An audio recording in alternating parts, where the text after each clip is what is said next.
Good evening, everyone. I am Chris, and I am joined once again with Dale, who was given a countdown. I don't know what that's about. Three, two, one. Here we go. There's a count up. One, two, three, four. We're back with our Walt Disney retrospective. We're up to number 9 today, almost in double digits, and it's one that I know that you really wanted to talk about, and it's one that I definitely wanted to revisit, having watched this more than a few times on VHS when I was younger.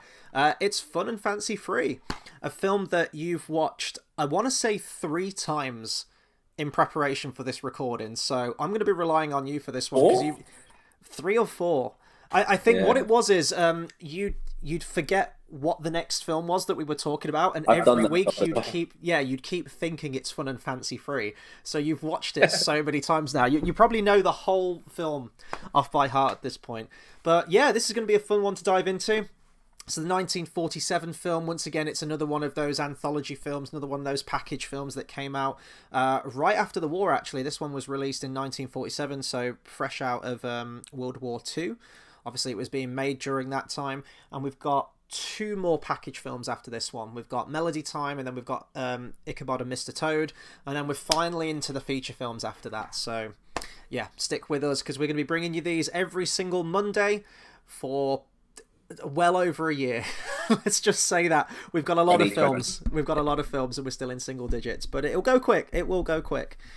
Right, Fun and Fancy Free. I'm going to pass over to you first. Your first time watching this film, your memories of this film, everything related to the film. Go for it. You know what? As you know, I'm not really a fan. But no, Yeah. to be fair, this movie. The weird thing is, because we've had so many anthology, not anthology films, but you know what I mean, so many of these package films, now it's weird to explain it without sounding the same as the others as well, if that makes sense. Yeah. Because they're it's not one movie, it's a couple of movies, it's a couple of this, it's a couple of that. Can you hear the echo? Yeah, I can. Sorry, Yeah. I realised that I haven't put my earphones in, so that's on me. Sorry, guys. You think I know what to do with these kind of things now, having done it for a number of years, but apparently not. Right, there we go. That should be much better. There you go, we're all good. Yeah. Awesome. I was going to say it's I love this because, like I said, it's 2 movies essentially. It's not one.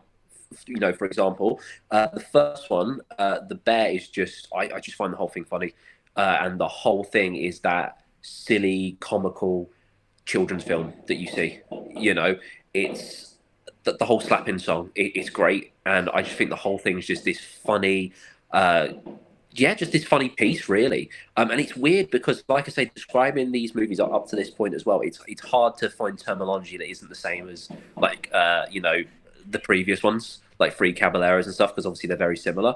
But with this one, I think it's your fun Disney movie, whereas the others they're clearly a few packages put into one, and like there's obviously propaganda movies, where I think this is just 2 cool Disney movies put together in one. That's how it feels to me. Yeah, I mean, that's precisely what it is. I didn't know much about this film and the behind the scenes, and obviously reading about it, prepping for this review. Quickly found out that during the 1940s, Mickey and the Beanstalk and Bongo were going to be 2 separate feature films. They weren't going to be part of a package film. They were going to be full-blown films, as of the likes of, Snow White, Pinocchio, things like that. I don't think Bongo would have held up as a whole movie, though, because after, as much as I like it, and I do, and it's great, but once you're to the end of it, you think, okay, what's next? You're not left there. I mean, it could be a different story if they'd made it a whole feature, because they might have added a few things here and there, but I don't think it would have held up as a full one. I think it is a good, nice, what is it, 35 minutes, I think, that Bongo section? 35, maybe 40? Is that the longest of the 2 segments? It felt a bit longer watching it. I'm not sure. I feel like it is, yeah. I feel like it is a bit longer, but the thing is as well, it starts off, well, then again, so does the second one. It's very narrative, tells you about Bongo, tells you about obviously him, the circus, how he escapes. There's kind of like that bit of backstory, which, yes, the second part does have, but I think Bongo is very traditional Disney. It's got that backstory, it's got this, and then it turns into something else, and there's a lot of development in it. So I don't think it would have held up as a whole movie. So I'm kind of glad what they did. But Mickey and the Beanstalk, I think that would have held up as a whole movie. That's the one that's always stuck with me from when I first watched it many, many years ago. That's how I remember. I remember that. I don't remember Bongo the Bear as much. You remember Mickey and the Beanstalk. It's the same with on the front cover of that. There's Mickey, isn't there? You know, that's how you remember the movie. It's your cliche Disney Mickey movie, essentially. I'm just checking. There was a film that was going to come out. I want to say in like the mid 2010s, probably at this point. They were planning a Disney animated feature called Gigantic, which was going to be a reworking of Jack and the Beanstalk. I think it was right around the time of Zootopia and Wreck-It Ralph and things like that. Because I know in Zootopia there's a scene where I think it's like a weasel character, if I remember rightly, who's selling bootleg pirate copy DVDs on the street.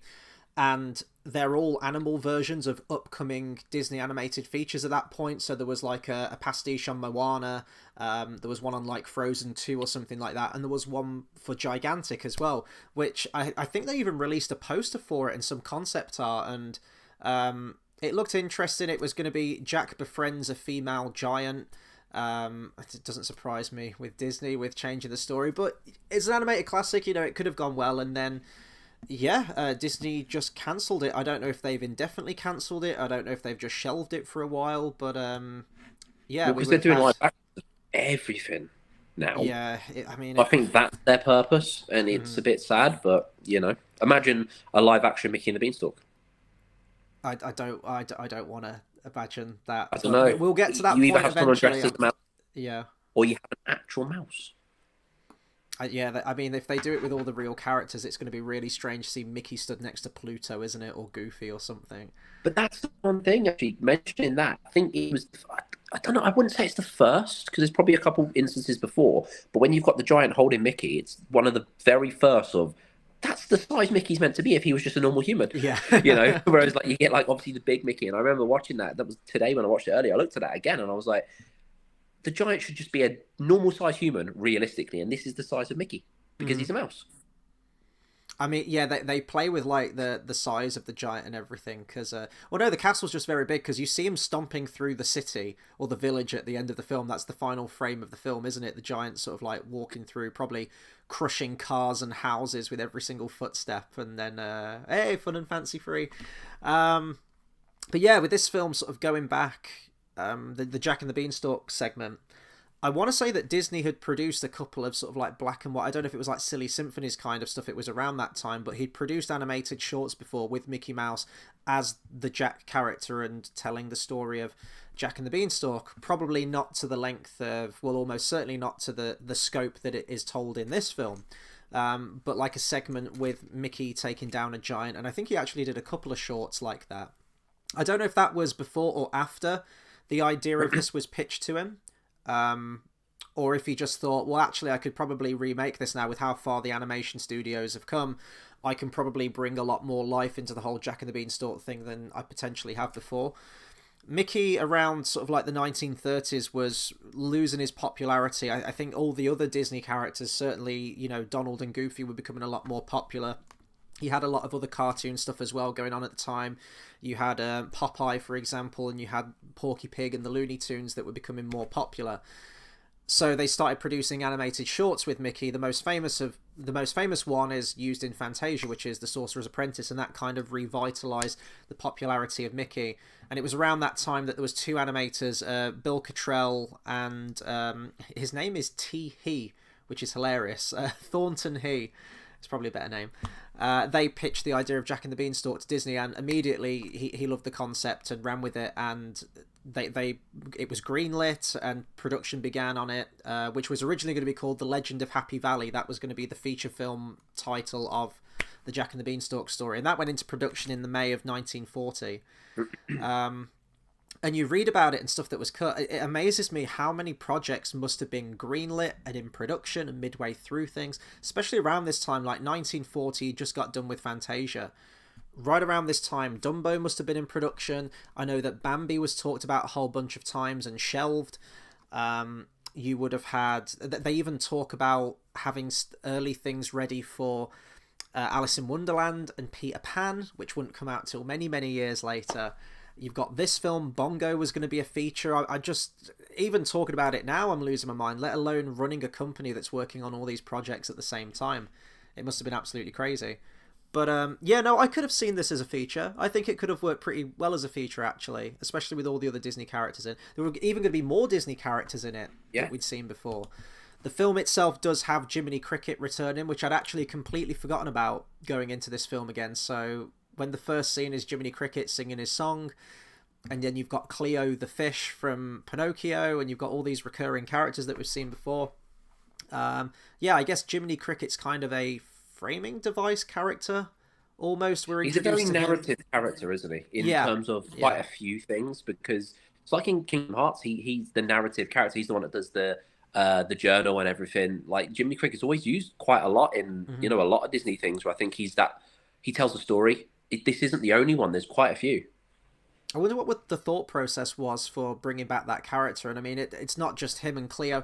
There is a cat character as well that chases Jiminy at the beginning, which I'm not sure if that's meant to be Figaro from Pinocchio, because it's a black cat. It looks completely different. Like the character design and everything. Cleo looks exactly the same. Jiminy Cricket looks exactly the same.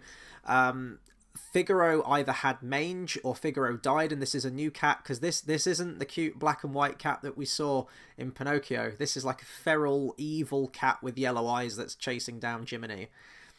But there were going to be some other Pinocchio characters as well originally. There was a deleted scene where, during the scene where Mickey Mouse acquires the magic beans, which you actually don't see in the final version of the film. That was cut for time.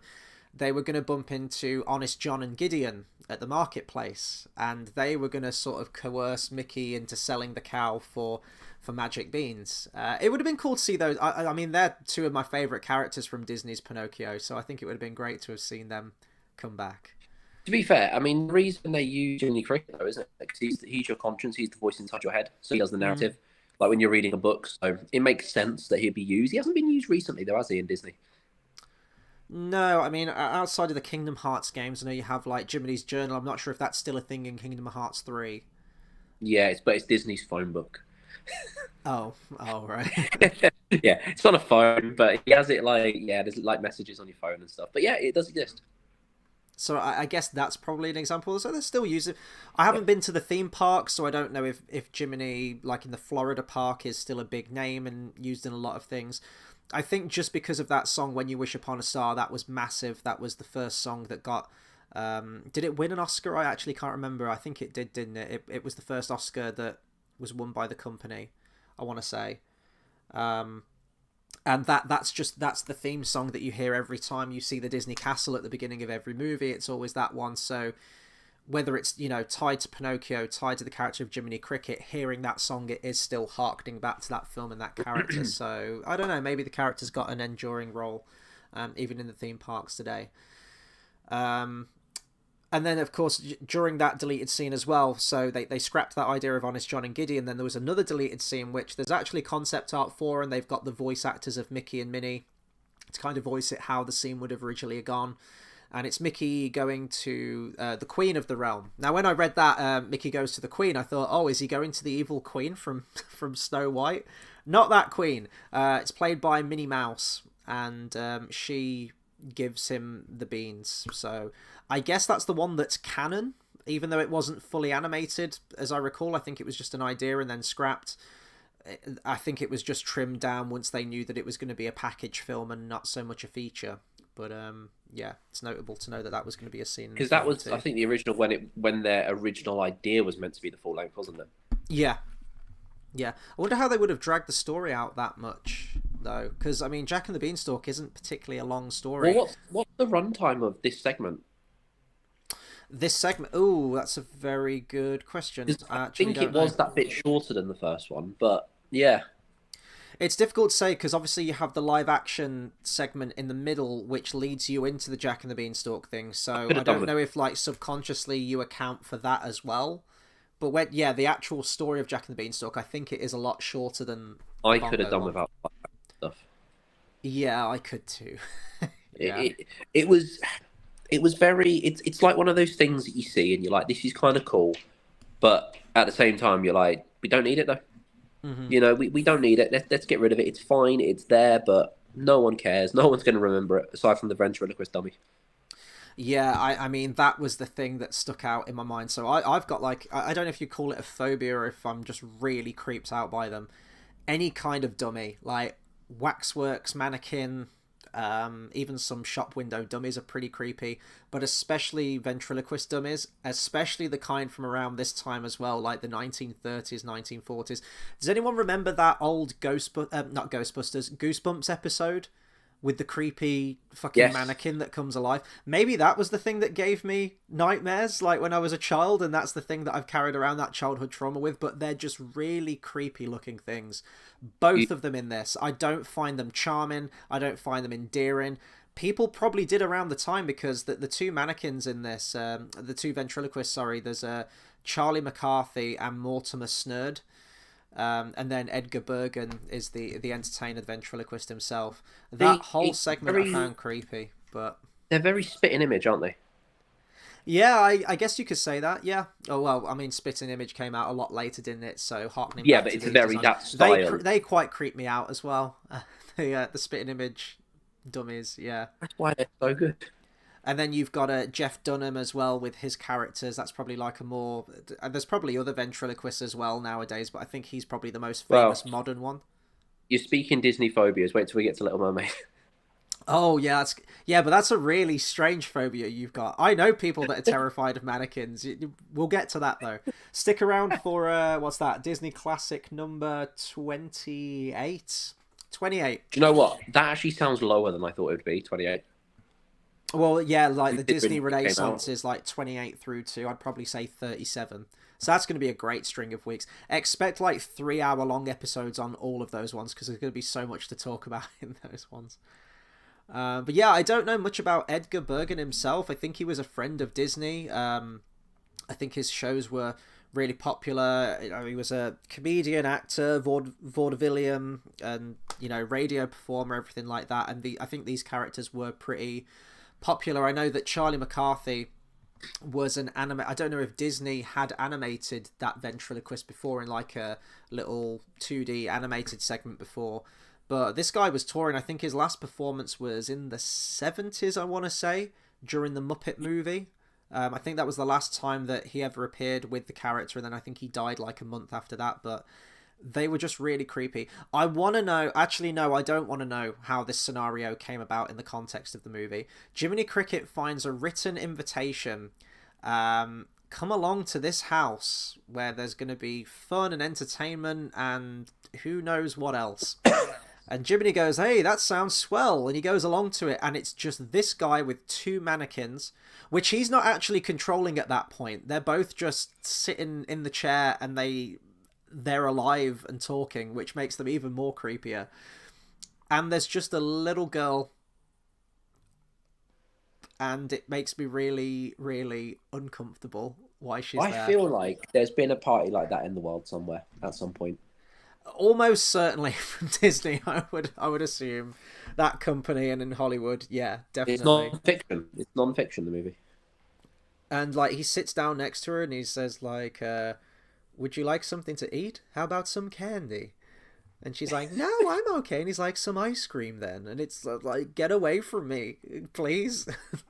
Now, I think that young actress, she'd been in Song of the South before that point, so she was very much part of the Disney company.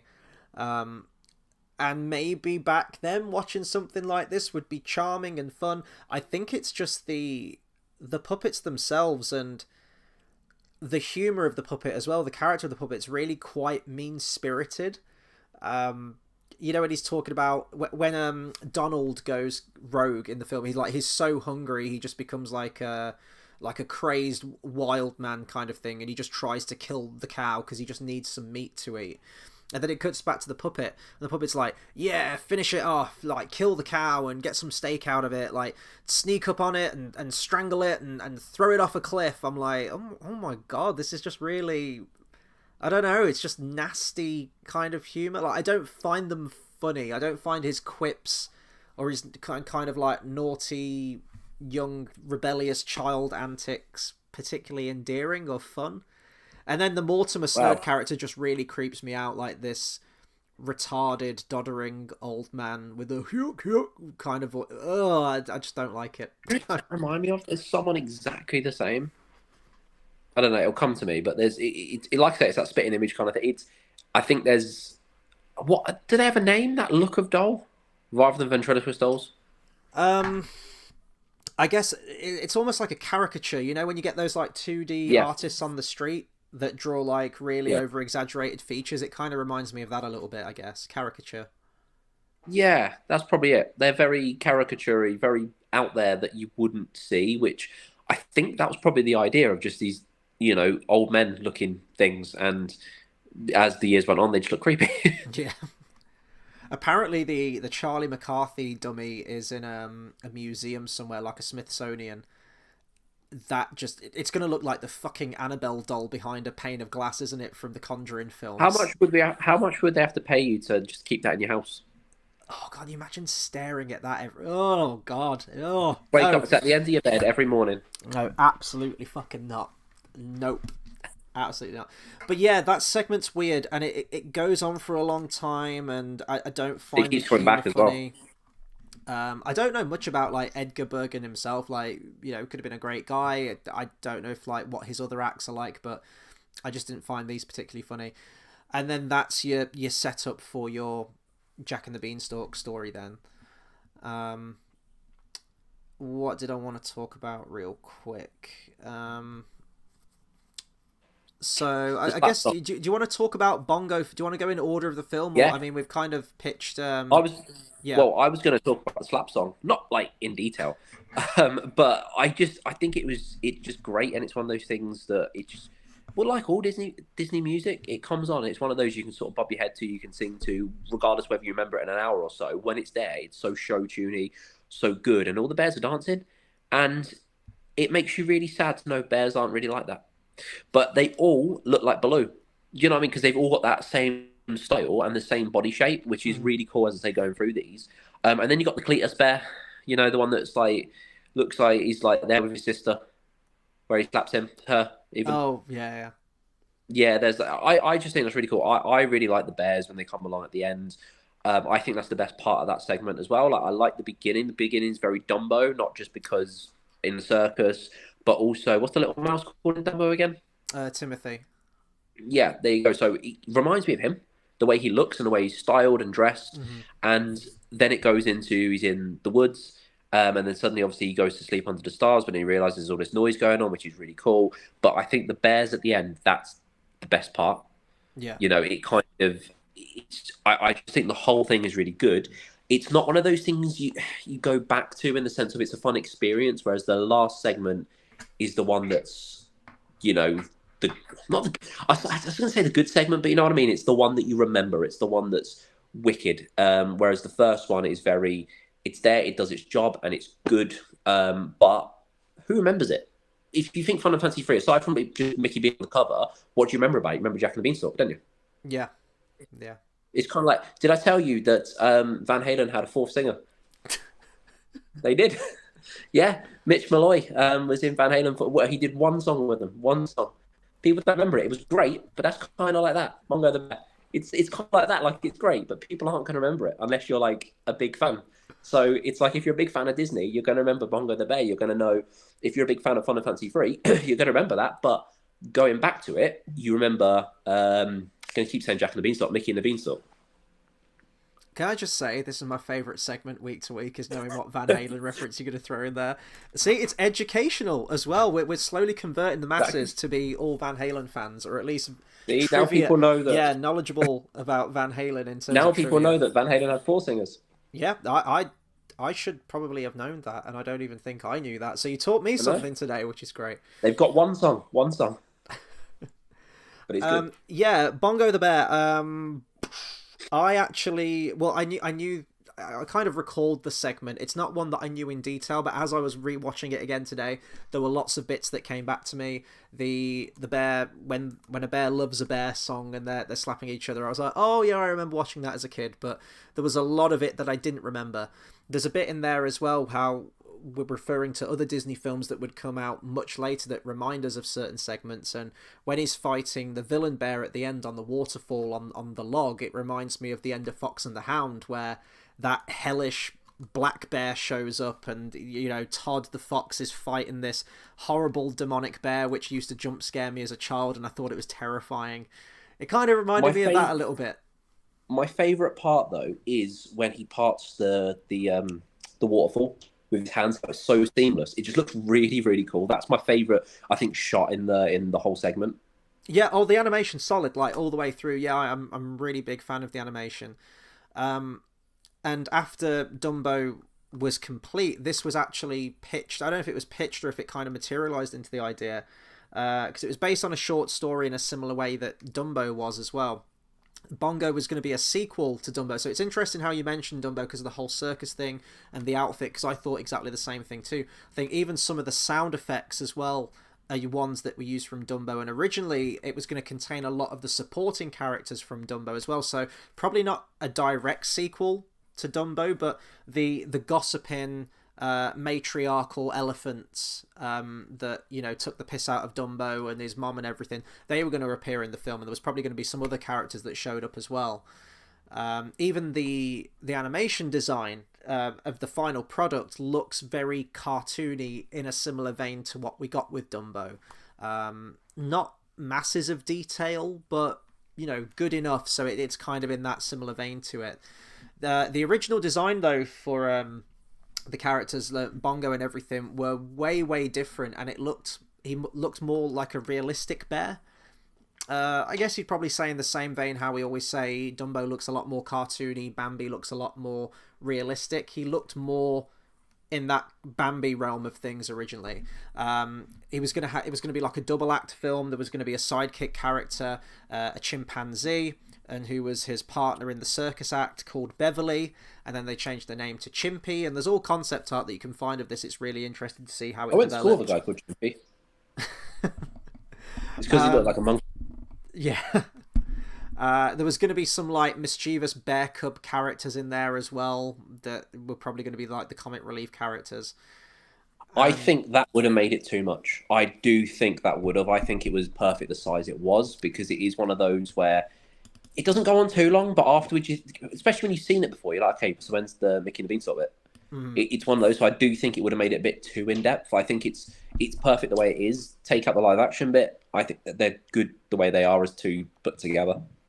I think the Bongo bit for me still does go on a fraction too long. Ever so slightly. I would have probably trimmed it back a little bit more, but it's fine. Like I don't mind it. It's fine. It's a fun little story. The music, the animation's great in there and everything like that. But as you said, it is the least memorable thing of the whole film, I would say. Definitely. I agree with you on that. Apparently the script was completed for Bongo, the feature film, the day after the attack on Pearl Harbor, in the December of 1941, which is interesting. But right after that, as soon as that happened, apparently the US military took control of the Disney studio, and they commissioned Disney Productions to make propaganda films. So there's like a whole bunch of war things, as well as what we got with Saludos Amigos and the Three Caballeros.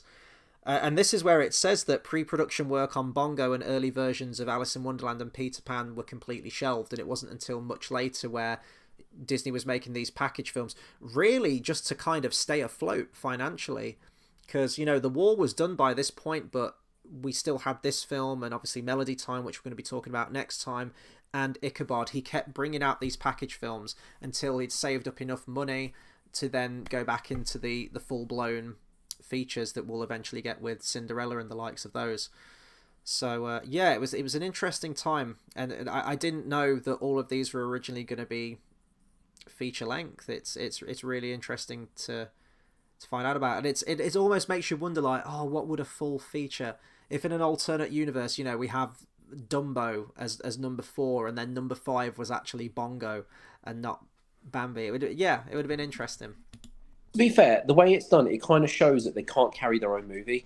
Like, if you had Mickey and the Beanstalk, it wouldn't, as much as it would carry it better than Bongo, but would it? How entertained would you be for an hour and a half? That's before it it, and got I a bit think with stories like that, definitely, especially Jack and the Beanstalk, you know, we've all heard like the bedtime story and things like that. We've heard the story at some point. It's a very short story when you're telling it. You know, it still contains all the beats that you remember from that story, and It's told in a very economic way. It doesn't really waste all that much time. If you then had to drag that story out to 70 minutes, it's kind of the same thing that we see with the live action versions now, where they'll take these animated films, you know, they'll take, I don't know, let's say Aladdin. How long's Aladdin? Aladdin's 87 minutes, right? And then they'll drag that shit out to 2 hours or over 2 hours. yeah, And because it's they did like, with but Beauty and the you're Beast. filling it with all of this Yeah, stuff that doesn't need to be in there, and you're dragging the story out needlessly long when you could just I cut it think back to its bare essentials. I think the only one I've seen live action wise is, well, no, I saw Cinderella. I never count that because I liked Cinderella. I thought that was all right.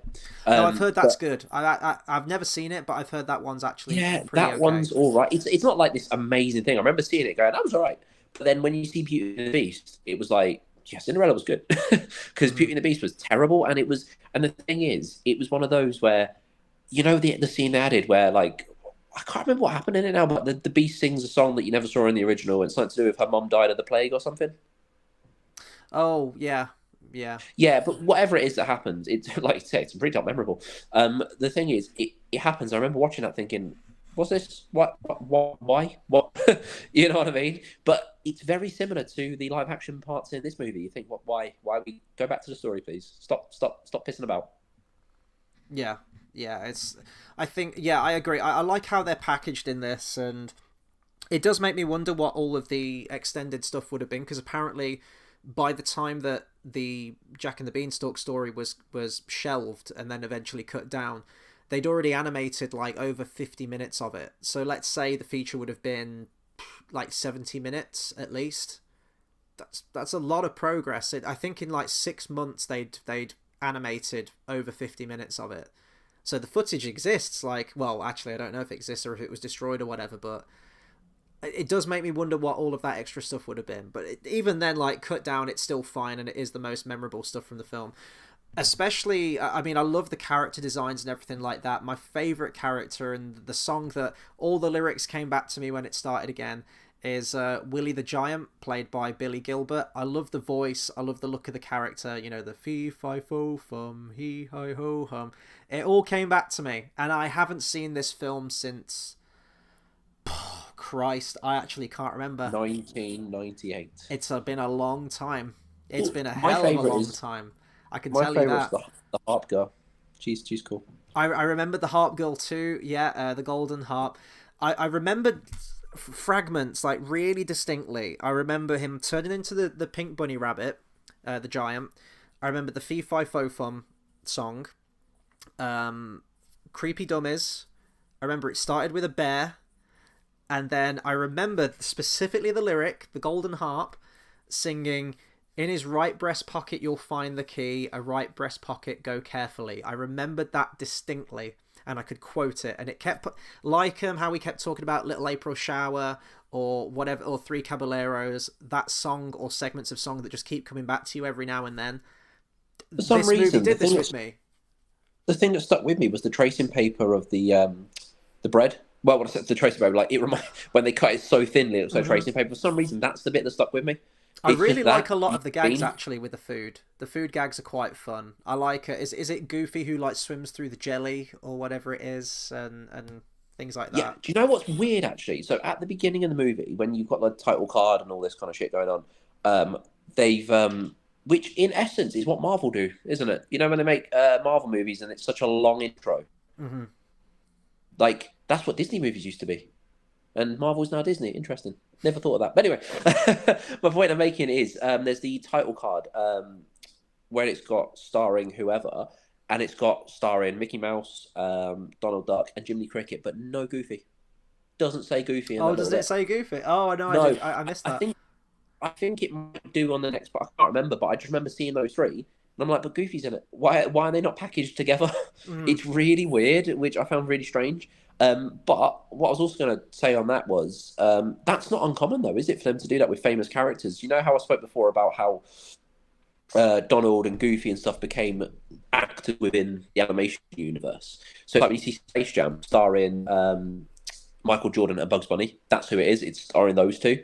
It's the same with this, like starring these characters and then starring Mickey Mouse. That like it's not unusual for them to do with really famous characters. Mhm. And back then, though, they were famous, but they weren't big. Whereas like now, you'd have starring Mickey Mouse because Mickey Mouse is a huge name. Whereas then, how big of a name was he? So I think it's quite cool to see it.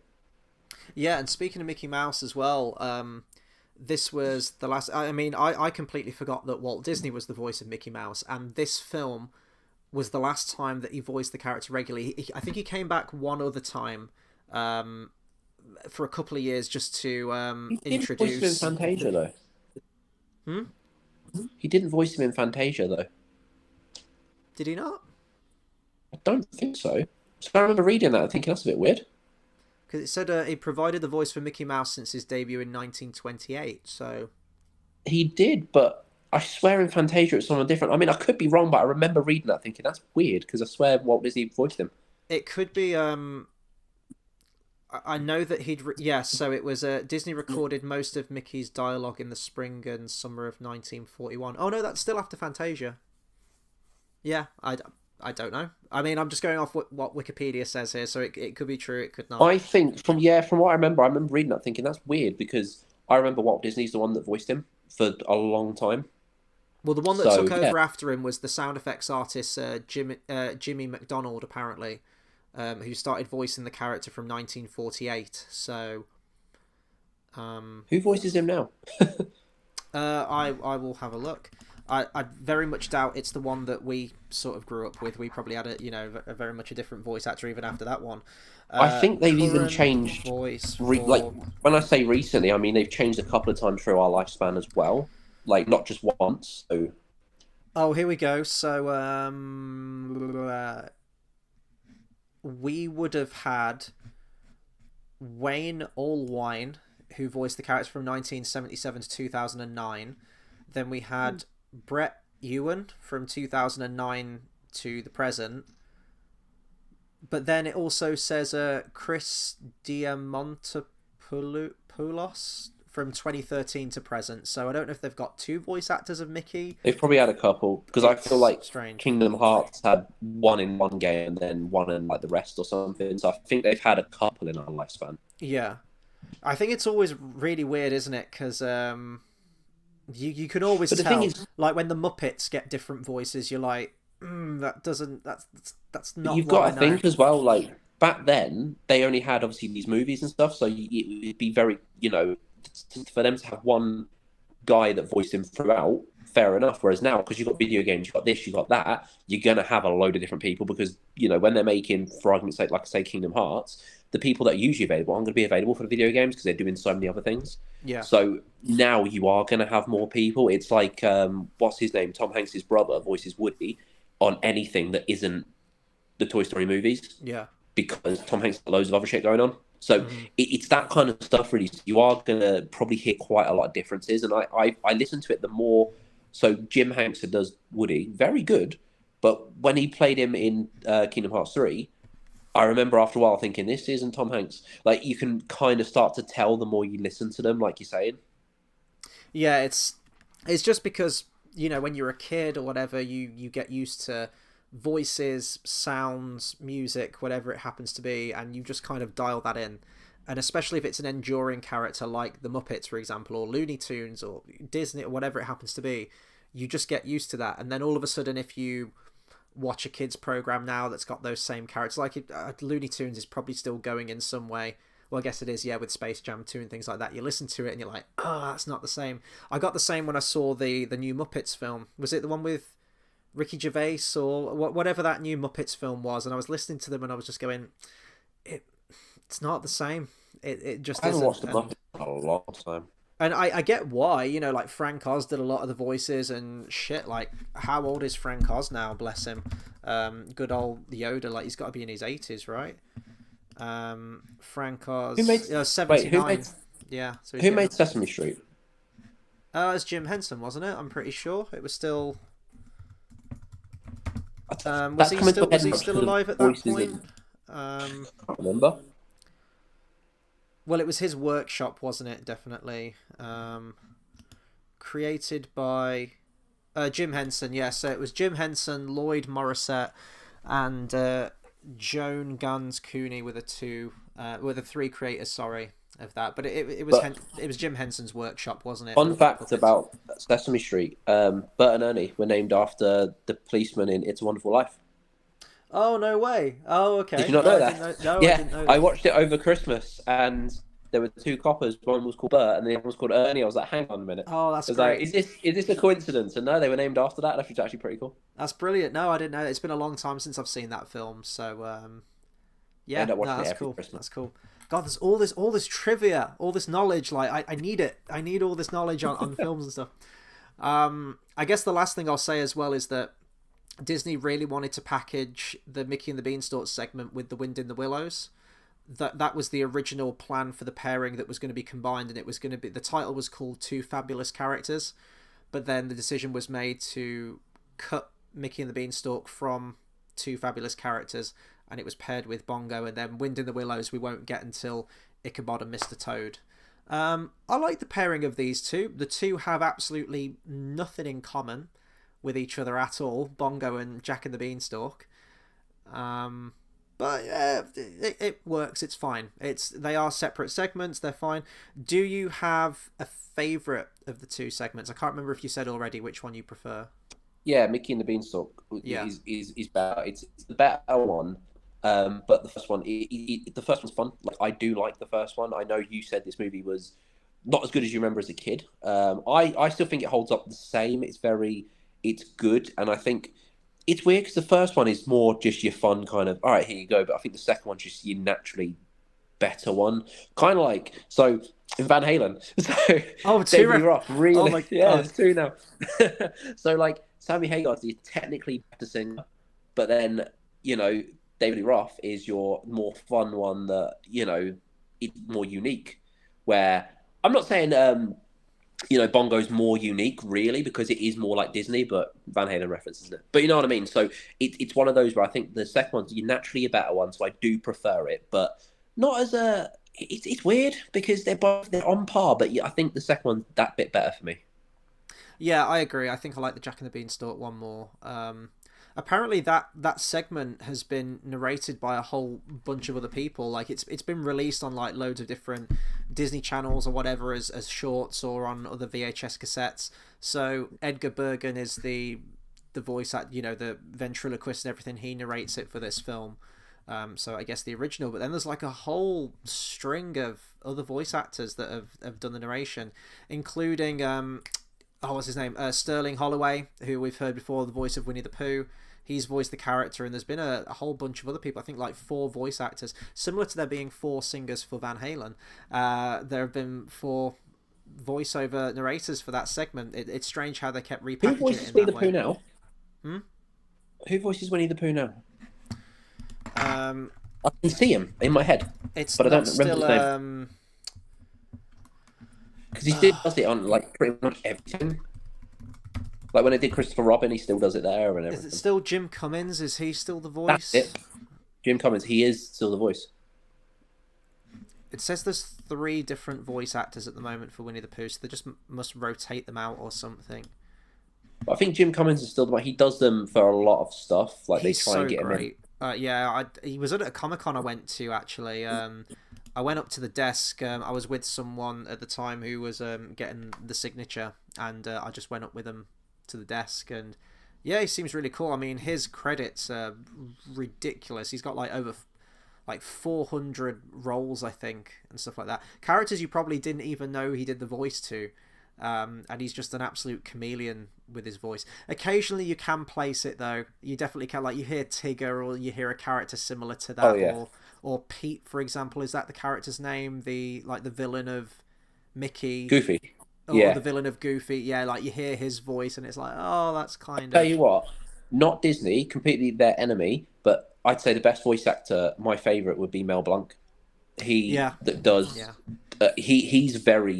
hard to place. When you listen to one and then listen to him do another one, he's very different. Like, have you seen the interviews with him where he switches between? It's so good. Yeah, no. So I think he is my top for that. But like you say, you can hear him here and there, and I think it is cool to. I think that's one of my favorite things about watching movies and going, hang on a minute, and then you Google it, and you're like, that's the voice for this, which is really really cool. Well, there's things like that with yeah, I think it's Jim Cummings still. Be prepared in The Lion King when Jeremy Irons is singing the song. He sings like more than 3/4 of that song, Jeremy Irons. And then right in the last bit when he's like, be king undisputed, respected, salute, when he's like raising up on that like volcanic platform, Jim Cummings suddenly takes over the voice, and they merge those two voices in the song. But you wouldn't know, like you listen to it, and his voice, like he matches Jeremy Irons' voice so well. And it's only if you're really, really listening out for it. I think he did the same in. You ever seen the film Anastasia, the animated film? Yes. Rasputin's singing voice, and it's great. Yeah. Like it sounds just like Christopher Lloyd. And again, only if you've got your ears tuned in and you're listening out for that kind of like Tigger type voice, then you can kind of hear it and you can kind of place it. But yeah, I mean, he's great at what he does. That's why he's got so many credits, I'm sure. The only other bit of trivia I have for this film, the song that Jiminy Cricket sings, I'm a happy-go-lucky fellow, Cliff Edwards doing the voice of him again, that was originally a song that was cut from Pinocchio. That was, I expect that was probably going to be Jiminy Cricket's introduction into the film, perhaps, right before he goes to Geppetto's house. But yeah, the little bit of trivia there, they cut the song from the movie, they had it lying around, and they brought it back for this one. Overall, what would I rate Fun and Fancy Free? I think it's still... It's a harmless watch. It's fun. The live-action segment in the middle does let it down. It was creepy back then when I first watched it. It's creepy now. I don't find the comedy, even probably of the time, 1947, I don't know if it would have been, like, rip-roaringly funny. Maybe it was different sensibilities at the time, but it does really slow the film down. And I really don't think it needed those live-action segments. That stuff kind of worked for Saludos Amigos and the Three Caballeros because that's the way it was designed to be. It was introducing, a lot of people to these countries and the culture and everything. So it was kind of important to see some of those live-action segments thrown in there, I guess, as well. But for this one, it was just really unnecessary. I don't think you needed it. And I'm pretty sure you don't get any kind of live action segment in Ichabod and Mr. Toad with The Wind in the Willows. I think it just goes from one straight to the next. I could be wrong. It's been many years since I've watched it, but I'm pretty sure this is the only bit one. I remember. Yeah. I'm pretty sure this is the only one that's got that live action interlude in the middle, I suppose. I like both of them in this. Bongo's pretty fun, but yeah, I agree. The best is definitely the Jack and the Beanstalk. That's what I remember the most growing up. I think there were like trailers for other Disney films and things like that, or animated shorts. And I remember the scene of Mickey Mouse spiraling down the beanstalk and the giant chasing him, and always wondering where that was from because I could never find it. I could never find that segment. The same with Wind in the Willows as well, with Mr. Toad. I never knew where to find those movies, and it wasn't until much later when I actually got these films and watched them where I was like, oh, okay, Mr. Toad's from Ichabod and... Well, Ichabod and Mr. Toad, it's in the title. But I didn't know. I didn't know how to track down these films back then, and Fun and Fancy Free, it's like, oh, that's where the Jack and the Beanstalk segment's from. You know what is quite... I say fitting, but the Three Musketeers that they did with obviously Mickey, Donald, and Goofy? Yes, yeah. When did that get released? Was that the 90s? That was in the 2000s, I think. I remember having it on video, but I don't think I ever watched it. That was a separate film, wasn't it? I think. Yeah, it's very fitting in the sense of if that was around when this came out, 2004. would they put that? Yeah, so would they put that instead of Bongo? If that was written then, like that, do you know what I mean? I think that would have fit because it's the same three characters, it's the same thing. So I get quite vibes of Three Musketeers from it. Yeah, I mean that's 67 minutes, isn't it? So that clocks in as a feature. It was a direct-to-video feature. I mean, this was around the time that Disney were cranking out their direct-to-video sequels and everything like that, which I still don't get why they did that. Did you see Prince and the Pauper? No, again, that's the segment that I've seen. Where's that from? I don't know where it's from, but I know I read it as a book when I was a kid, like a picture book, and there was a direct-to-video thing as well. That's very good. Let me have a look, because, again, that was on a bunch of trailers. I completely forgot about that. Prince and the Pauper. Yeah, it was on, 1990. 25 minutes long. So yeah, that's a short. Yeah, so again, it's one of those where it could have been there instead of Bongo in a way as well, because there's quite a few Mickey things that they've done, but obviously later on. So it's just one of those things, isn't it, where it's a timeless movie that could have just been released anywhere. And like we say, 2 segments. Same with, Make My Music. That realistically, you could have watched any segment. I'm just having a look here. Apparently, I didn't know this, The Prince and the Pauper, it was Disney's final use of the traditional ink and paint and camera process for a theatrical product. The film was released on November 16th, 1990 as the first animated short produced by Disney to accompany the original release of Disney animated feature, The Rescuers Down Under. Oh, okay, so it must have been it must have just been, you know how when you go and see a Pixar film, you get like a little Pixar animated short before? They must have done that for... I don't remember them doing that for any other animated features that I went to see as a kid, but... No, but do they still do that with Pixar? Yeah, they still do that with Pixar, but yeah, I don't remember... Because when I was growing up, I went to the cinema to see a lot of these animated... I distinctly remember seeing Hunchback of Notre Dame in the cinema, and I want to say that was probably one of the first films I ever went to see, and certainly one of the first Disney films. We're going to see Hercules, Mulan, Tarzan, pretty much everything else that came after that. There was no other animated short before it. I'm pretty confident in saying that. That was just something that you only ever used to get with the Pixar films. That being said, though, definitely the last few Disney animated features I've gone to see have, like Moana and things like that, Zootopia, have had an animated short in front of them as well. So maybe Hercules did, and I just don't remember, or unless that's a thing they've only brought back recently. I don't know, but I've still never seen Moana. We will get to it in many, many weeks' I'm waiting. I'm waiting until then because I've never seen it. But they're also making a live action, aren't they? Yeah, they are. When is Moana? Moana is number 55. Oh, it's not close. So we've got a lot of weeks. We've got over a year. No, just under a year. Just under a year. I won't be 30 by the time we watch it, which is good. I won't be pushing 32 by that time. Exactly. God. Yeah, Fun and Fancy Free. It was fine going back to it. I had a good time watching it, but I will say it didn't hit as hard for me as I thought it would be. It wasn't kind of the welcome I was expecting, but it was nice seeing some of those scenes again and remembering some of the lyrics to the songs and some of the characters and everything like that. But honestly, when we watch Make Mine Music, because I'd never seen that before, that was totally new for me. I really enjoyed that one last week. And we've got another music one next week, which is going to take us on to double digits. We'll be up to number 10, which is Melody Time. With Donald Duck. With Donald Duck, apparently, yeah. My favourite of the Disney mascots.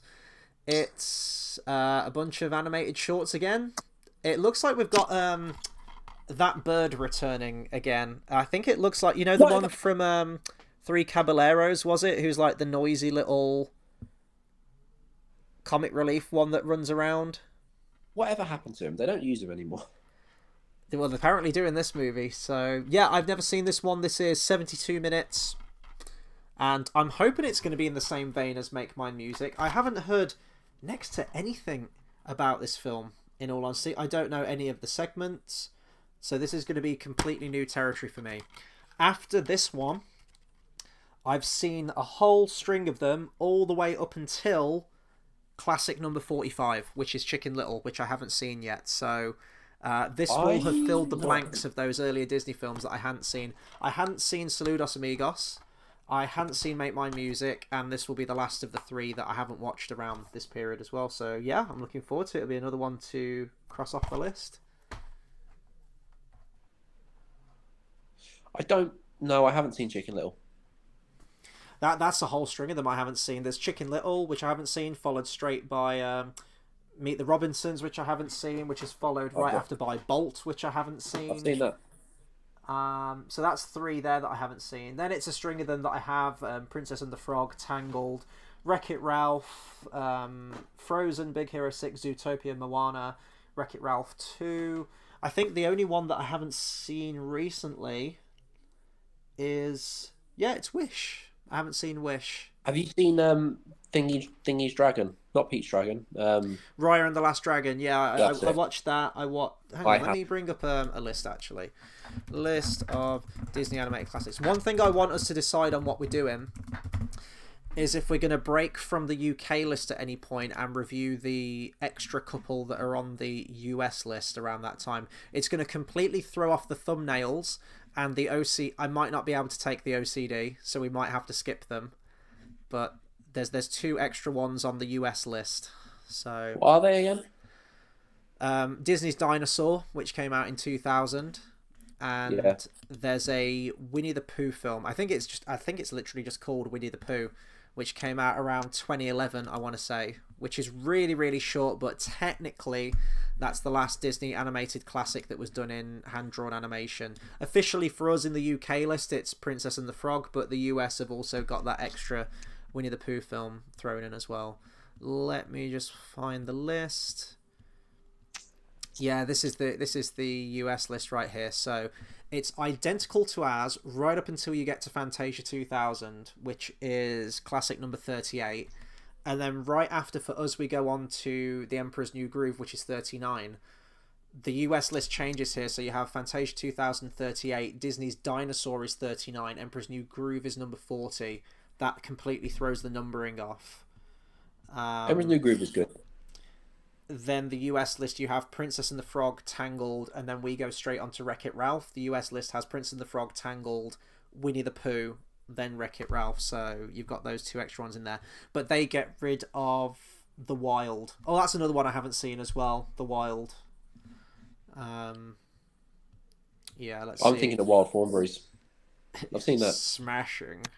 Oh, Strange World. I completely forgot about that one as well. I haven't seen Strange World. I've heard it's absolutely diabolically terrible in every single way.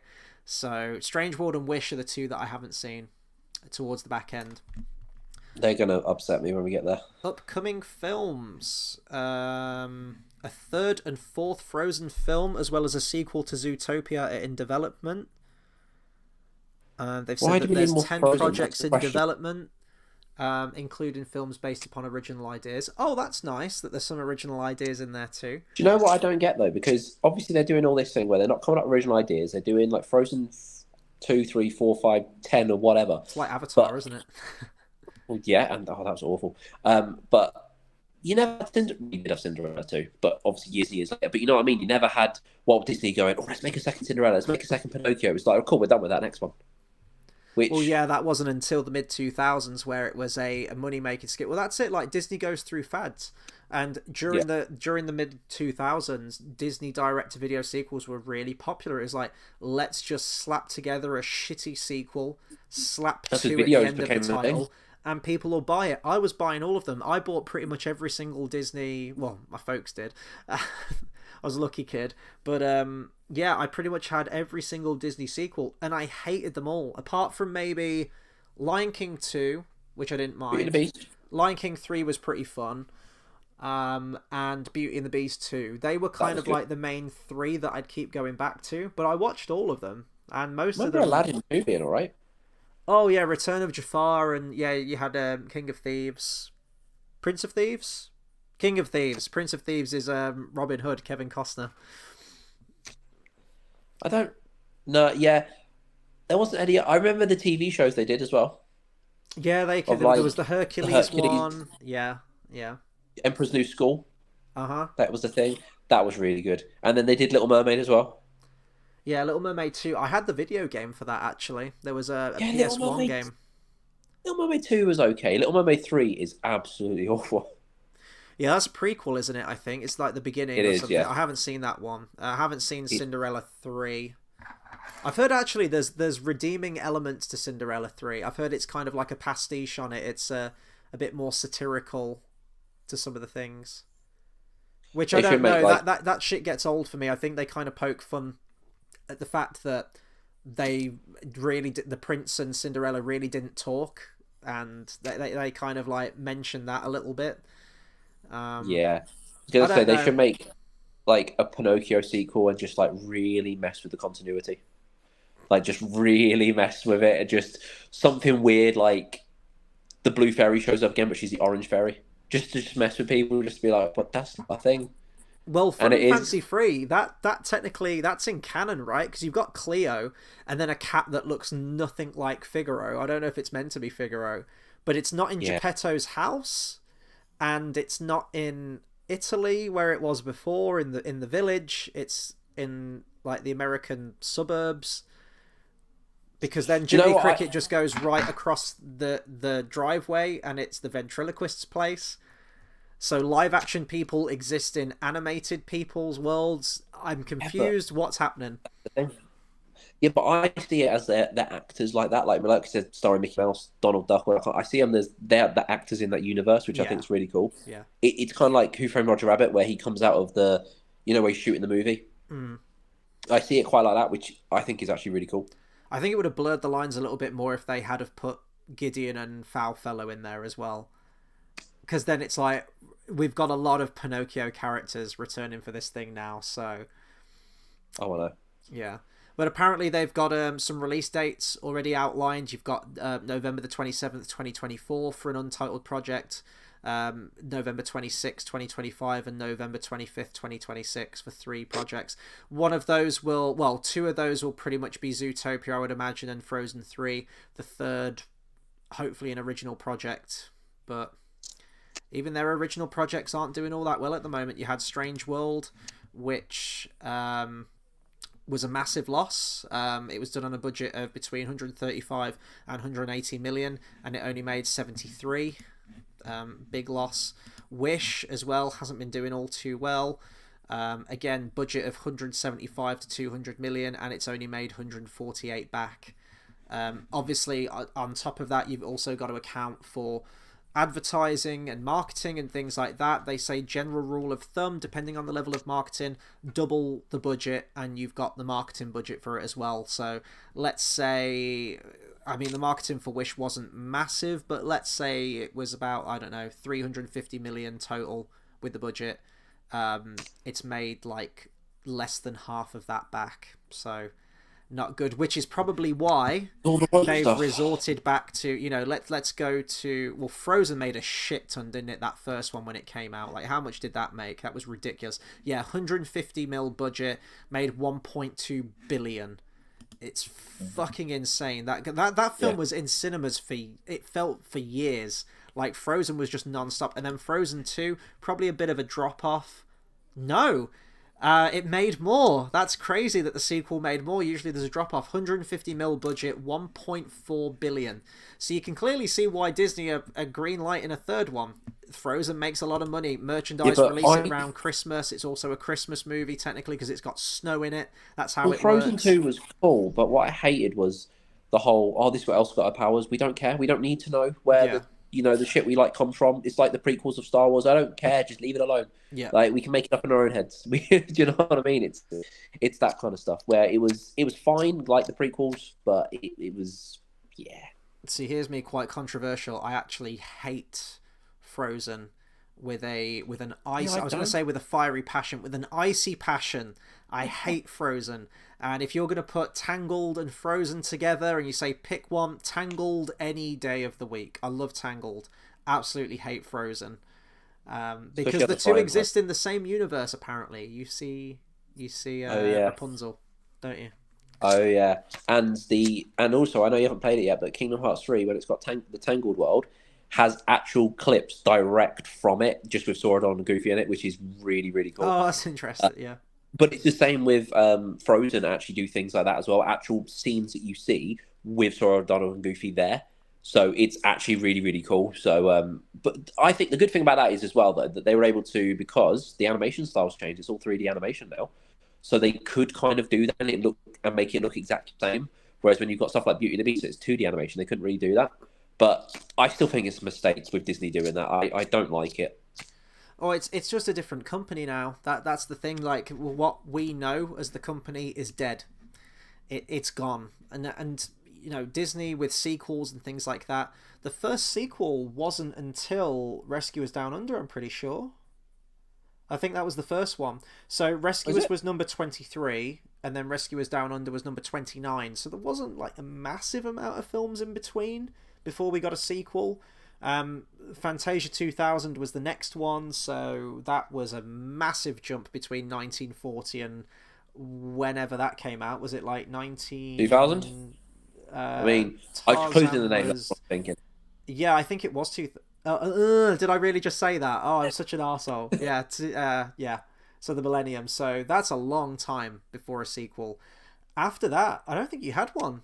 I don't think there was. I think they're the only two, aren't they? And then now you've got sort of like modern Well, Disney then you started sensibilities. having more like Winnie the Pooh and yeah, Winnie the Pooh was a sequel, really, wasn't it? And Sort of, yeah. They're kind of like separate adventures, but I guess you technically could call that one. But like Wreck yeah, It it's like Ralph Wreck It 2. Ralph. Then we're gonna Yeah, have. Then yeah. we've got Frozen 2. Now we're gonna have Frozen 3. We're gonna have a 3. It's gonna be our first third trilogy entry in the animated. It's become like Toy Story. Toy Story was your first three. Well, no, they're not four, them, aren't they? Yeah, they did a 4. 5's in production as well. Honestly, it's Yeah. just because they know they're popular. They still make money. And Disney So, really, really need money at the moment because they've so taken why don't they massive go for L's Bugs this Life? year. Go on, sorry. That's the question. So why won't they go for Bugs Life then? But then again, I They'll think fuck it up. who. Well, yeah, I'm glad they don't. But what I'm saying is, if they're going just for things for money, why don't they go for Bugs Life? Because at the end of the day, it's been that long. It's not going to have the impact the Toy Story would.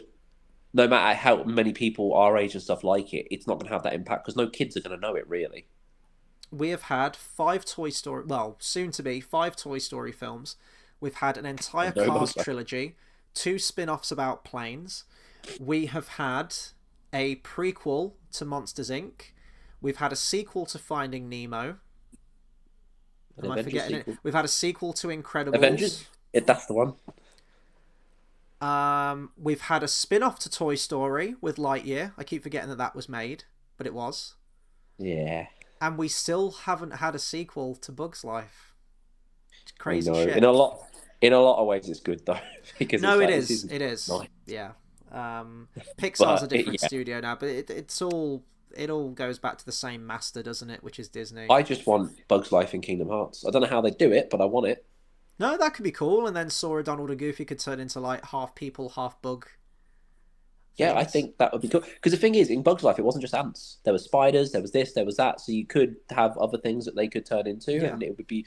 I think it would work. I think it'd be work even better if Donald ended up being the big fucking bird, and everyone ran away from him, and that's convincing that Donald's fine. Well, they either turn into bugs or they shrink down like Alice in Wonderland world, and they're just the size of insects hanging out with Flick and Yeah.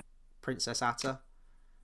See, I think that would be good, though. I think I'd rather that in Kingdom Hearts than a sequel to Bugs Life. Mm, Keep Bugs Life alive. yeah, or even a TV show. Like what they haven't done anything with Bugs Life, and it's crazy. What's the last Disney TV show? Oh God, I don't know. I'm gonna check if there's any plans for a Bugs Life 2. Probably not. No, there's not. There's not. I've checked. There's not. There's got to be something future legacy. Hey, the Bugs Life had a great fucking video game though back in the day on PS1. Oh, it did. I played that. I must have been about 3 years ago again, because it was so good. Yeah, wow. There's critics have generally ranked A Bug's Life to be one of Pixar's weaker releases. Hey, no, I I mean, wouldn't. not by modern Pixar sensibilities, it isn't, but I would say it's a very good Pixar movie.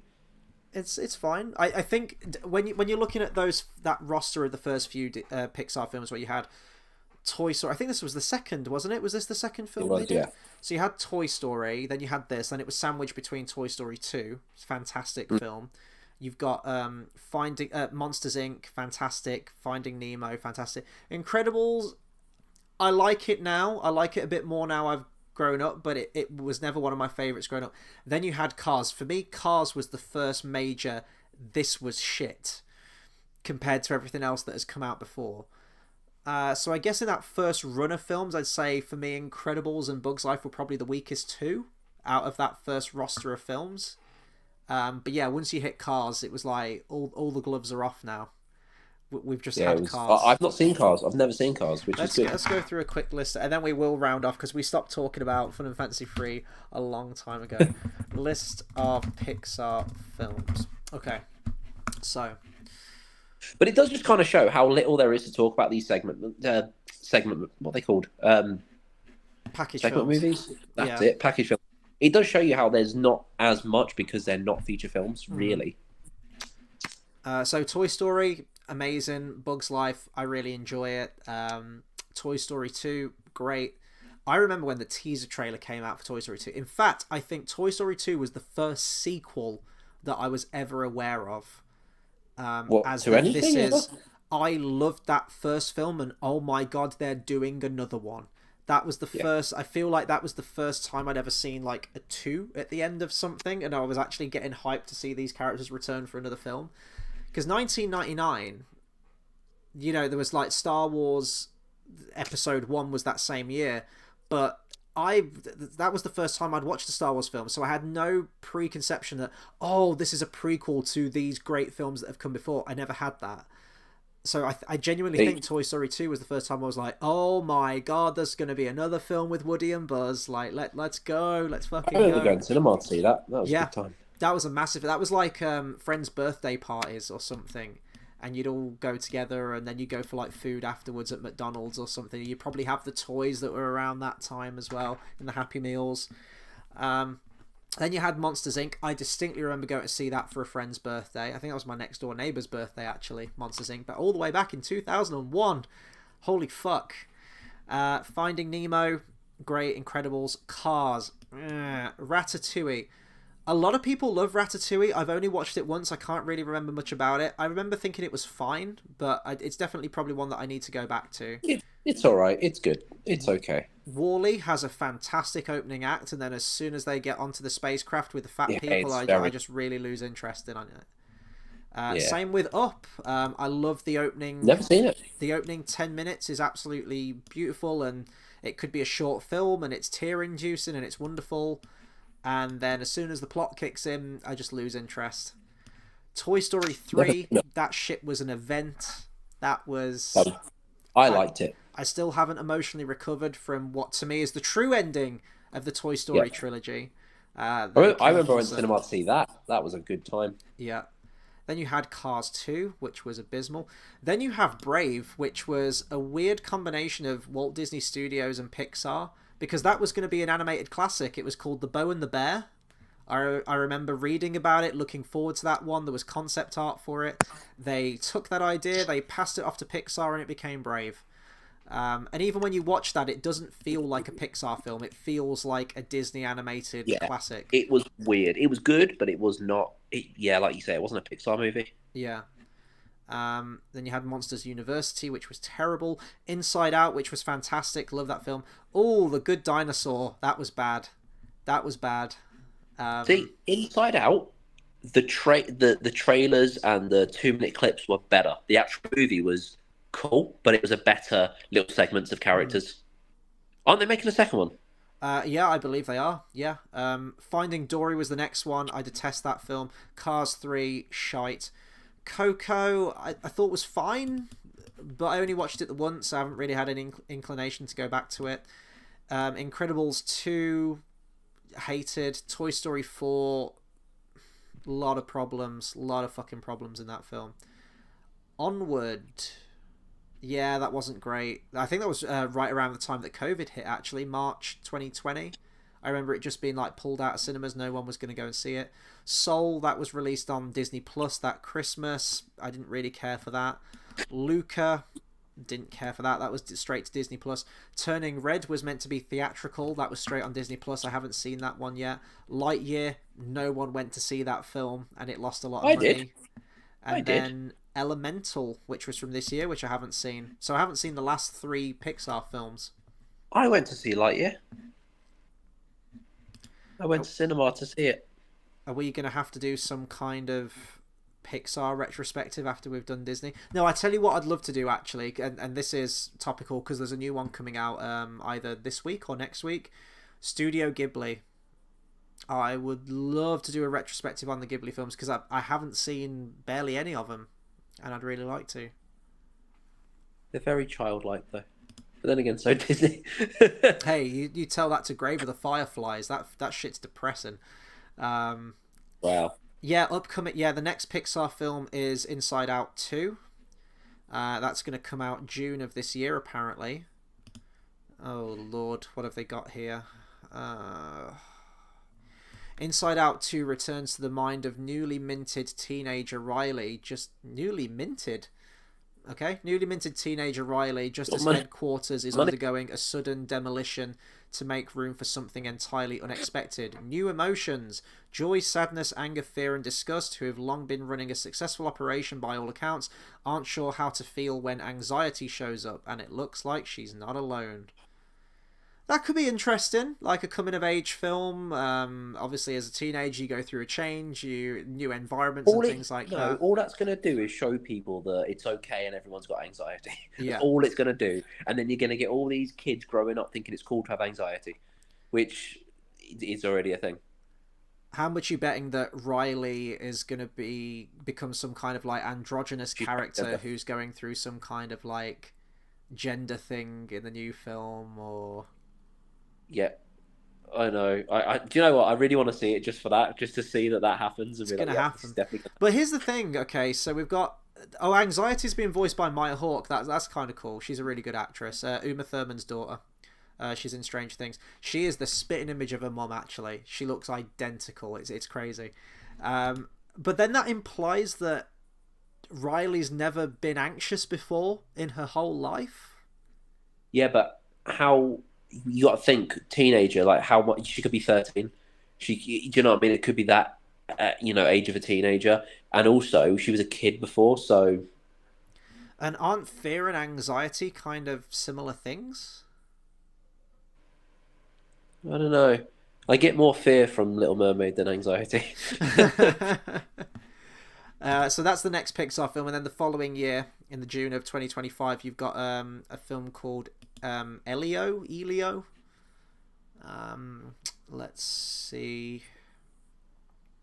Directorial debut. Elio follows an 11-year-old boy named Elio Solis, who accidentally becomes the intergalactic ambassador of planet Earth after being beamed up to the Communiverse by aliens for making contact. Elio must form new bonds with eccentric alien life forms and survive a series of formidable trials.